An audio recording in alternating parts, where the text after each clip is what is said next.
bem-vindos nesta nova live Alter Brasilis. Hoje a gente vai falar sobre tradução da literatura brasileira aqui na França, com a Isabela Borges. Boa tarde, Isabela. Muito obrigada por ter aceitado o nosso convite. Uma pequena apresentação da Isabela, a tradutora, ensaísta, professora, curadora de exposições e eventos literários, é doutora em letras e membro do Centre de Recherche sur la littérature et la sociolinguistique. Após a tradução e publicação do romance de Sérgio Santana, um crime delicado, né? Un crime délicat, e da coletânea de contos Novelle Brasiliana. Se você tiver os livros, Isabela, poderia mostrar a capa para a gente? O crime delicado, ele é novela, eu não tenho uma separada aqui. Tá bom. Não, esses não. Esses não, mas você publicou também o ensaio Transgression, Généalogie, le dialogue entre les arts dans la poétique, de Sérgio Santana. É este, pela Petra, né? Pela Petra. Você traduziu e prefaciou Conceição Evaristo, Poème de la Mémoire e Outro Mouvement. Poème de la Mémoire eu não traduzi, foi traduzido pelo Pierre Guix e a Rosemary Osório. Eu organizei a edição do livro, vamos dizer assim, revisei muita coisa, eu escrevi o prefácio, escolhi a capa, e foi o primeiro livro da Conceição Evaristo publicado pela edição de Femme Antoinette Fouque. A Conceição Evaristo tem outros livros traduzidos em francês, em outras editoras, e pronto. Mas eu traduzi, de fato, Olhos d'Água, né, Césiodô, que foi publicado agora, em março de 2017.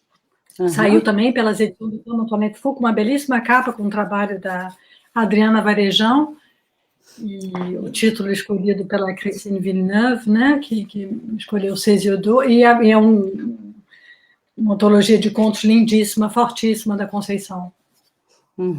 Você também traduziu Clarice Lispector, Comme si c'était vrai, e La Femme qui a tué les poissons, que está no Prelo, né? Vai ser editado logo mais. Foram traduções que eu realizei agora durante a pandemia, em agosto, se não me engano, acabei em agosto, e vão ser lançados em outubro do ano que vem. Em outubro desse ano, não tem o tempo da ilustração.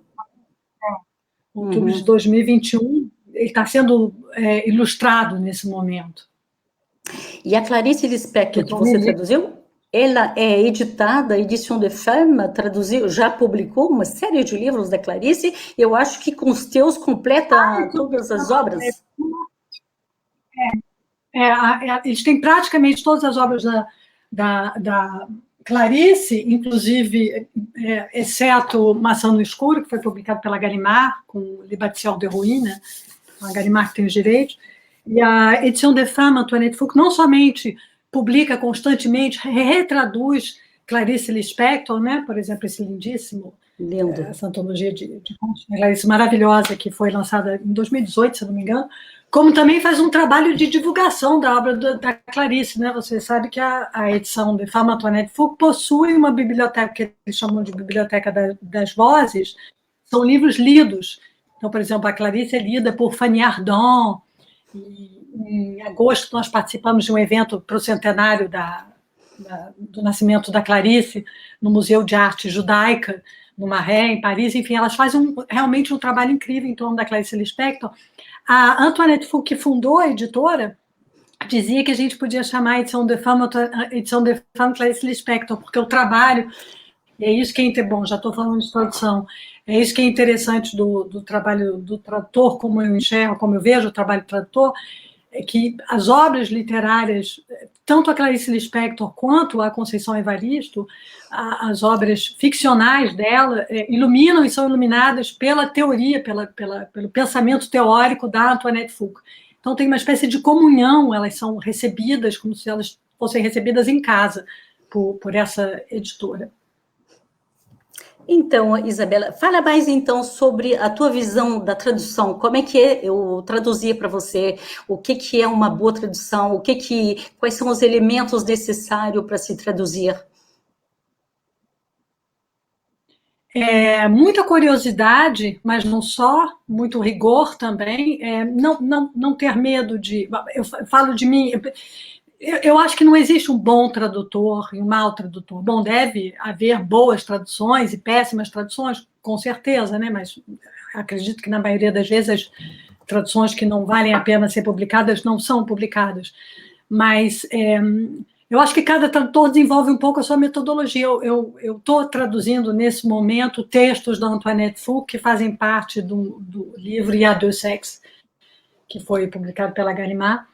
E eu percebi, durante a tradução, como eu sou obrigada a visitar campos de saberes muito distintos, né? Filosofia, psicanálise, literatura grega, eu percebi que eu não pensava em palavras, eu percebi que eu pensava em conceitos, né? Então, a minha metodologia de tradução, ela não é palavra por palavra, nunca é, né?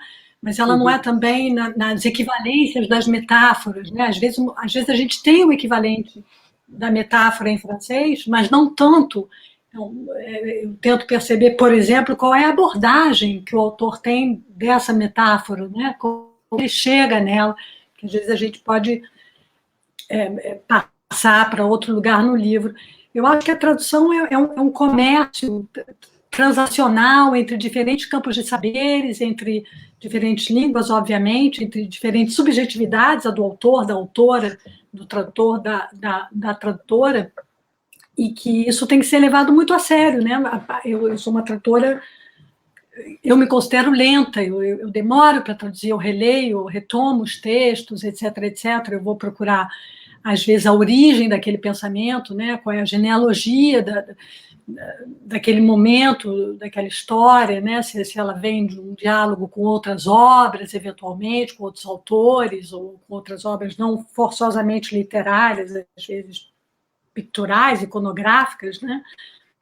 Então, eu acho que uma boa tradução é aquela que o tradutor, quando lê a tradução, diz: não fui eu que fiz. Ele passou por caminhos, né? Ele foi buscando caminhos, e de tal forma ele acaba produzindo uma obra, né? Que ele tem a impressão que ele não... Eu tenho a impressão que, quando eu leio agora, eu li há pouco tempo, li para gravar um conto da Conceição Evaristo, de Olhos d'Água, e tem passagens que eu me perguntei de onde eu tirei isso, né? De onde? Então, é como se o autor levasse o tradutor, né? E deixasse, em algum momento, o tradutor mergulha entre linhas, vai ver o que tem entre essas linhas, né? E tenta tornar isso coerente para outra língua, né? E aprazível, sobretudo, né? E o trabalho com o autor, como é que se dá? Como é que acontece a relação com o autor? Eu tive muita sorte até o presente momento de ter traduzido autores que se tornaram, durante o processo de tradução, amigos, né?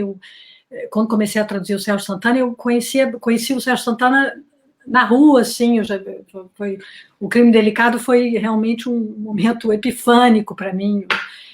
Para mim é um dos maiores autores brasileiros, sem a menor dúvida. E depois a gente se tornou amigos, e o Sérgio falava francês, né? Falava bem, lia bem francês, então muita coisa ele pôde me levar, negar, enfim, a gente teve uma certa... Tinham certas discussões que não eram muito fáceis. E a Conceição também, a Conceição lê em francês e tem um ouvido muito bom, eu pude trocar muitas coisas com elas. Mas a tradução, é bom você ter feito essa pergunta, porque para além do autor, né, a tradução é sempre um trabalho coletivo, porque muitas obras são retraduzidas, então o tradutor já pode trabalhar com traduções anteriores daquela obra, né? Existe o revisor do texto. Por exemplo, agora traduzindo Antoinette Fouque, eu tenho discussões com amigos, eu tenho um amigo escritor psicanalista em São Paulo, uma no Rio de Janeiro, uma psicanalista amiga no Rio de Janeiro, a gente conversa sobre certas expressões, né?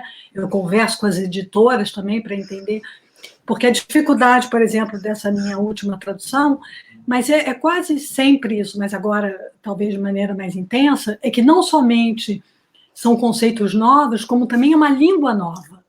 Então, eu me basear só na minha sintaxe, eu tenho também que transpor a minha sintaxe, que não é nova, né, que é uma sintaxe que foi estruturada desde sempre, né, desde o início da língua, e mesmo antes, ela é formatada de certa forma, ela é sempre formatada de certa forma, e o autor traz essa possibilidade de você quebrar a sua sintaxe, né, de você entender a sintaxe do autor e tentar traduzir colado a ele, né, cúmplice dele, nessa espécie de transgressão da língua, né, que não é da língua, que é da língua sendo da sintaxe, mas não da semântica da língua, propriamente dita. Uhum.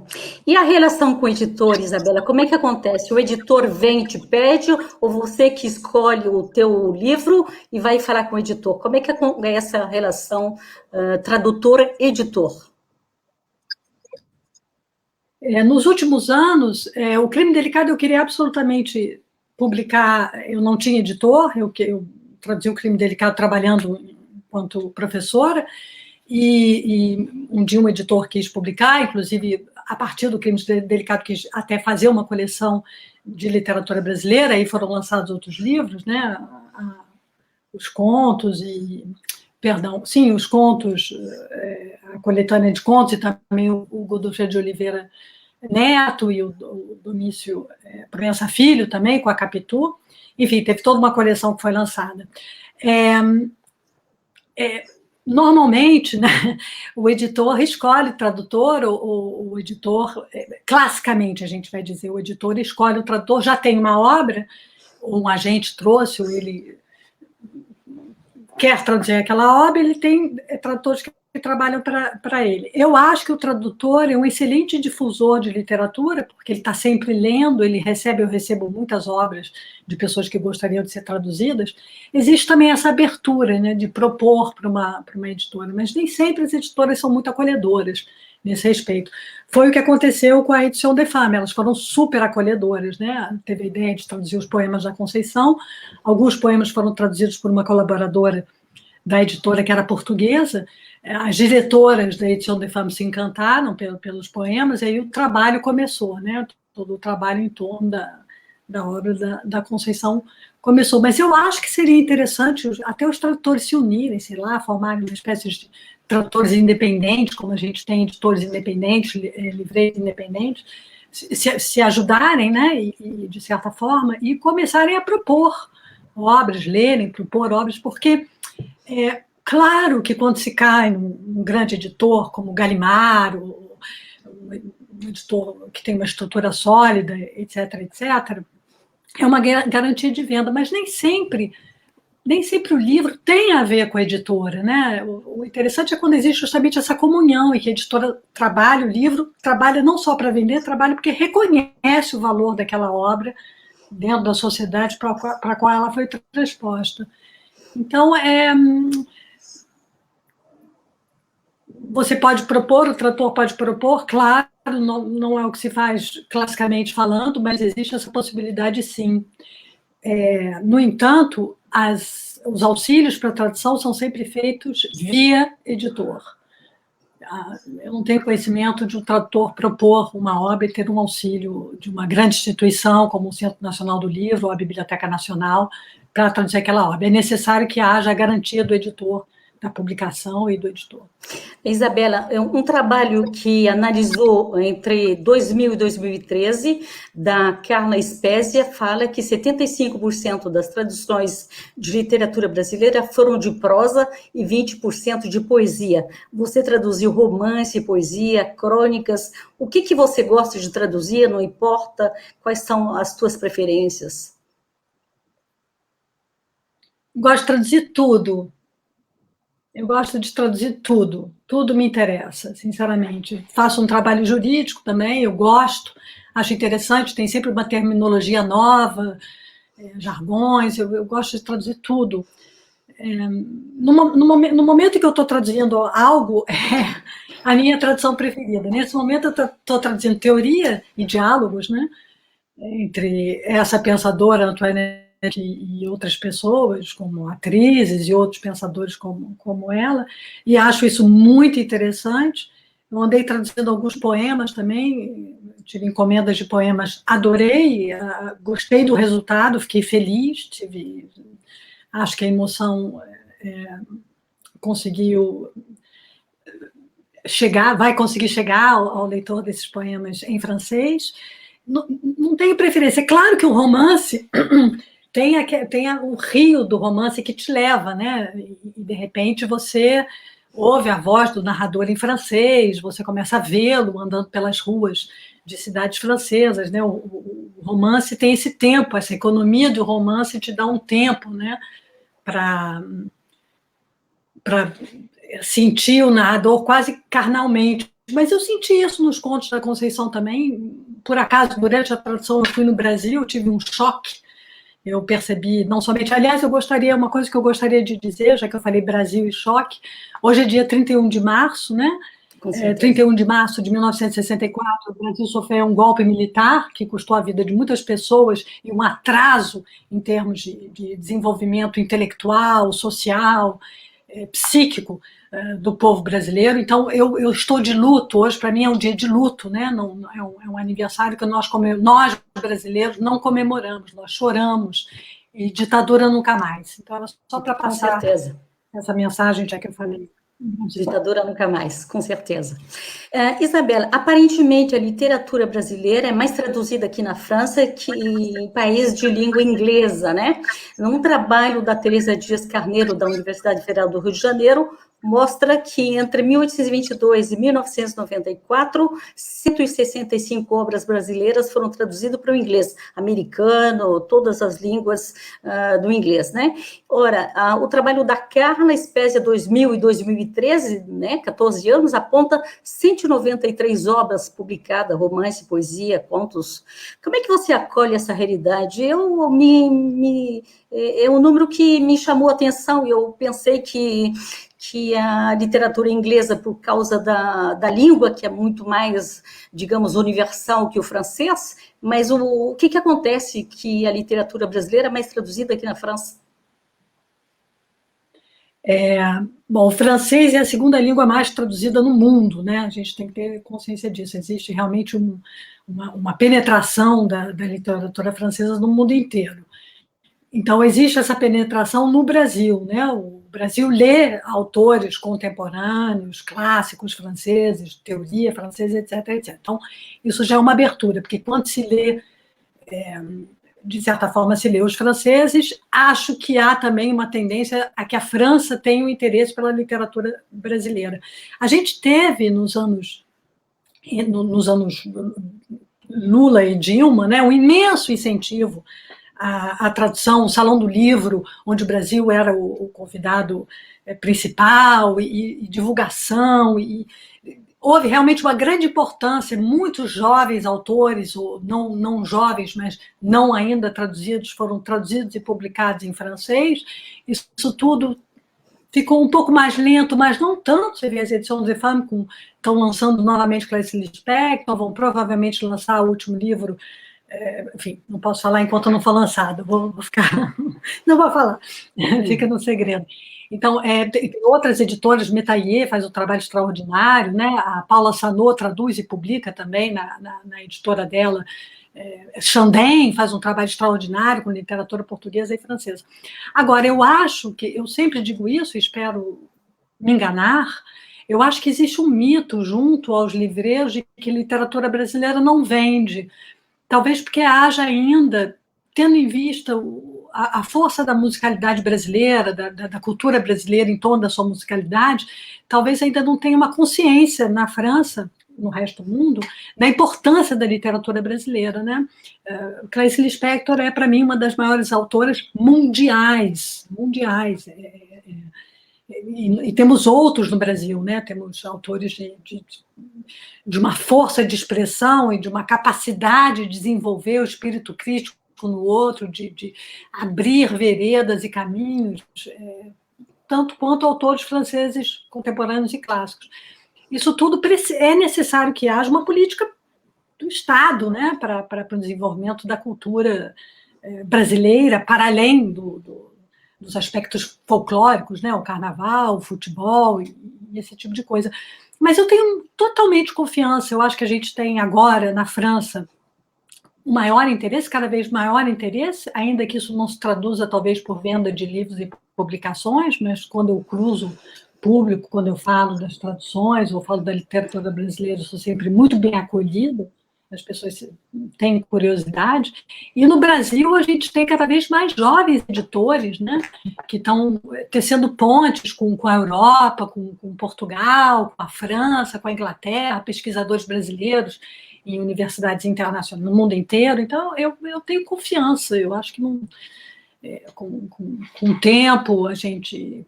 O que é necessário são boas traduções, isso realmente é necessário que haja sempre que for dado um prêmio de tradução, uma ajuda, que haja um comitê capaz de ler 30 páginas para ver se aquela tradução merece ser publicada ou não. Isso eu acho necessário, para que não se perca tempo, né? Para que com certeza, para ninguém, né?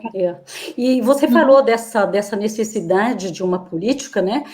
A Biblioteca Nacional tem uma ajuda que eu não sei quanto é, mas que, se a gente vê os números a partir dos anos 2010, existiu uma publicação de 16 a 18 traduções por ano, contra 7 a 11 nos anos anteriores, né?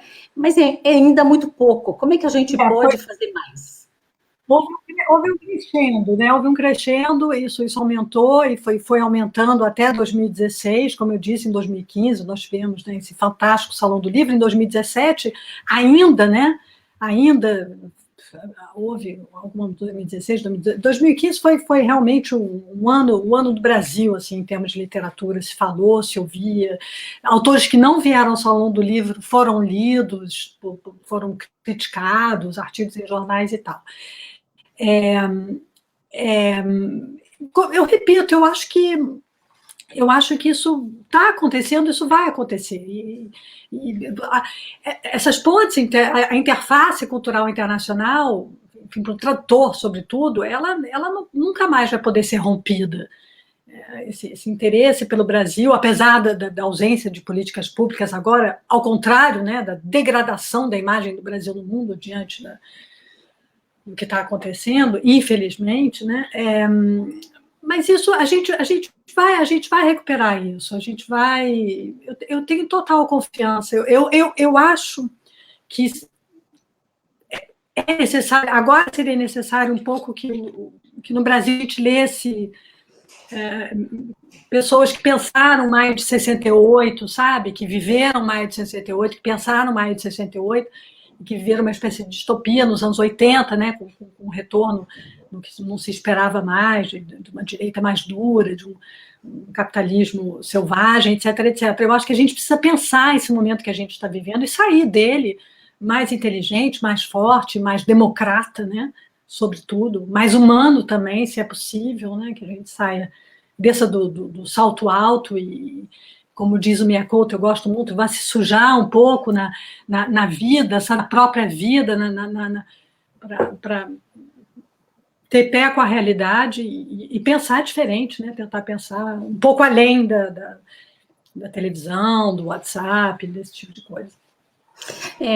Isabela, como você disse, muitos jovens autores e essas livrarias, né, editoras que você citou, a Metelier, mas a Paula Anacoana, a Livraria Chandénia, a gente tem eu acho que tem muitos jovens que estão sendo traduzidos, mas jovens escritores, como você disse, no Brasil, né? Se eu vejo uma pesquisa, a mesma pesquisa que eu citei, 2013, dos 10 autores de língua portuguesa mais traduzidos foram Paulo Coelho, José Saramago, Jorge Amado, Fernando Pessoa, Leonardo Boff, Eça de Queiroz, Antônio Lobe Antunes, José Mauro de Vasconcelos, Clarice Lispector e Machado de Assis, né?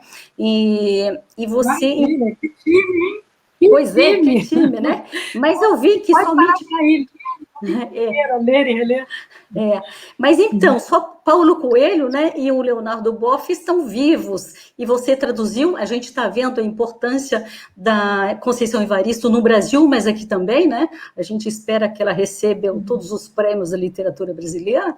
Logo, é uma mulher negra que fez, né, saiu da favela, começou a trabalhar com 8 anos e tal. Você gostaria de traduzir, né? Você traduziu isso. Quais são esses novos autores que você gostaria de traduzir, que ainda não foi, ou outros autores que ainda não foram traduzidos aqui na França e que você gostaria de vê-los traduzidos? É uma boa pergunta. Eu nunca tinha pensado sobre isso dessa forma, porque até o presente momento, no meu trabalho de tradutora, o livro é um encontro. O livro, o autor, a obra, né, são realmente encontros que passam a fazer parte da minha vida. E como a minha vida é também francesa, é quase como se eu tivesse a obrigação de traduzi-los para que isso ficasse completo, para que a parte deles da minha vida ficasse completa. Então, eu não tenho essa visão mercadológica, tal autor é interessante traduzir. Eu tenho questões em torno de certos textos, né, que eu gostaria que a tradução me permitem, às vezes, elucidar. Né, quando eu traduzo, o Crime Delicado foi assim, foi um livro, um romance que absolutamente explodiu, foi uma peneira na minha cabeça, eu quis entender e traduzir. Para mim era a melhor forma de entender tudo aquilo que estava naquele pequeno livro de 100 e poucas páginas. Conceição Evaristo também, Clarice Lispector, não é nem necessário dizer.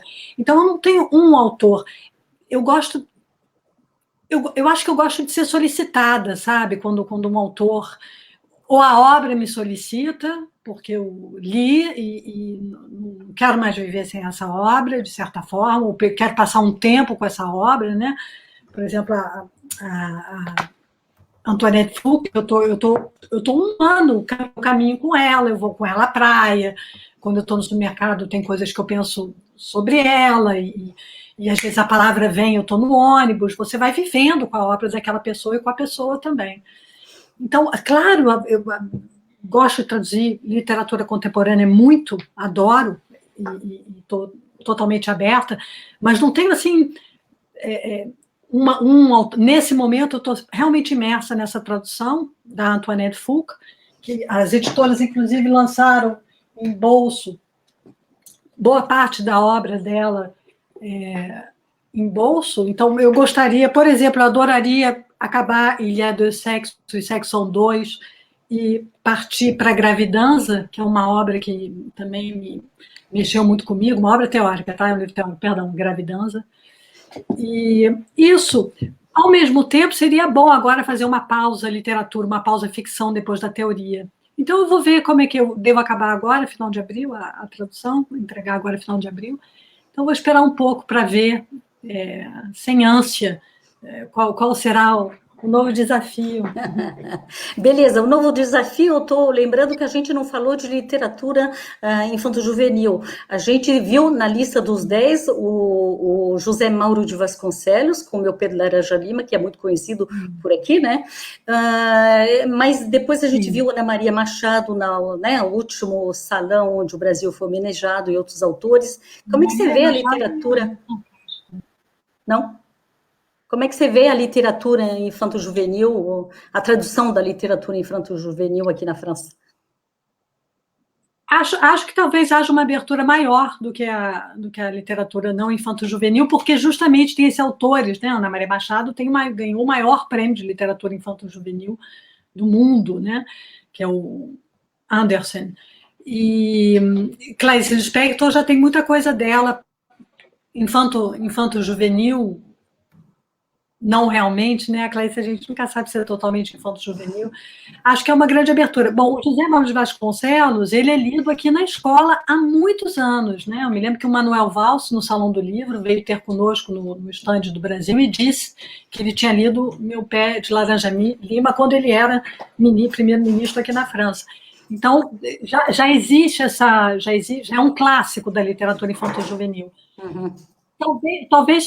Talvez seja necessário uma certa literatura se tornar, entre aspas, clássico na França para que ela crie uma base sólida para a literatura brasileira. Não sei, talvez seja essa a resposta para a pergunta anterior.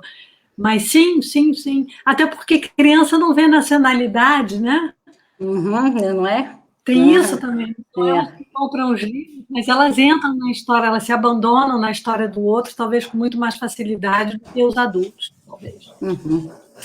Isabela, muito legal, a gente está quase terminando o nosso tempo, mas eu queria saber, então, muitos autores querem ser traduzidos, né? Que conselho você daria a esses autores que gostariam de ser traduzidos para os franceses? Como é que é preciso abordar o tradutor, a editora? Quais são os conselhos? Depende se eles têm agente ou não, né? O agente faz esse trabalho, eu não trabalho com agente, mas eu acho que os autores que querem ser traduzidos deveriam se aproximar de um tradutor em quem eles têm confiança, até porque o tradutor leia, né, e veja a dimensão da como é que você... Porque o tradutor, quando ele lê uma obra, quando eu leio em português, eu já estou pensando ali em francês também, e vice-versa, né? Então, acho que sim, entrar em contato com tradutores e que eles tenham confiança, tem muitos tradutores, tem muita gente boa trabalhando mesmo, traduzindo literatura, tanto do português para o francês, vice-versa, e do inglês e do espanhol, né? A gente agora, quase que imediatamente, as coisas são lançadas por aqui, né? Eu vejo aí o Krenak, imediatamente o livro dele foi lançado em francês, etc. Então, sim, se aproximar de um tradutor em que eles tenham confiança, nem que seja só para uma troca, se o tradutor estiver livre, disponível para ler o livro naquele momento, né? Eu faço isso sempre, eu li, essa semana eu li coisas, eu li manuscritos e tal, até em inglês, e isso, e eu acho que esse pode ser um trabalho muito interessante para o tradutor, que ele não fique, parece que o tradutor ele fica um pouco fora da malha, sabe, do livro.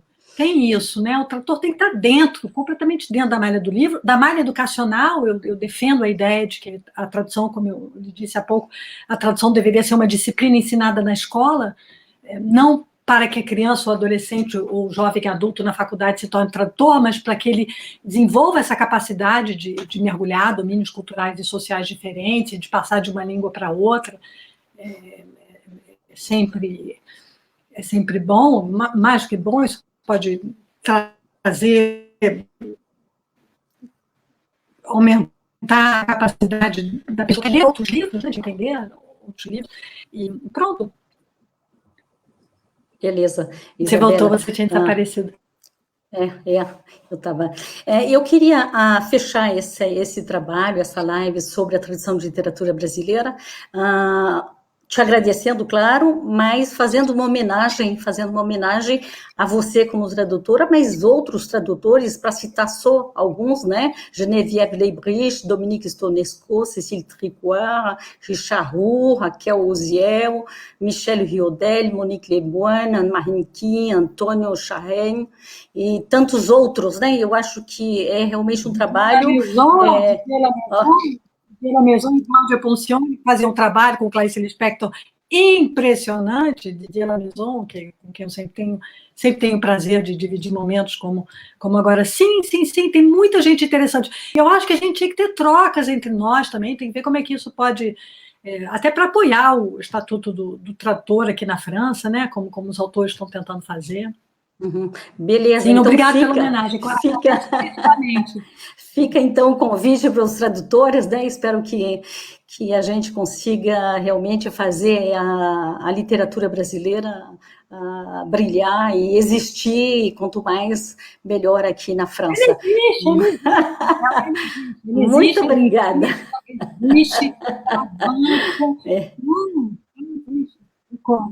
Obrigada, Marcela, pelo convite. Isabela. Muito obrigada. Muito obrigada. E boa tarde para todos vocês. E até a próxima.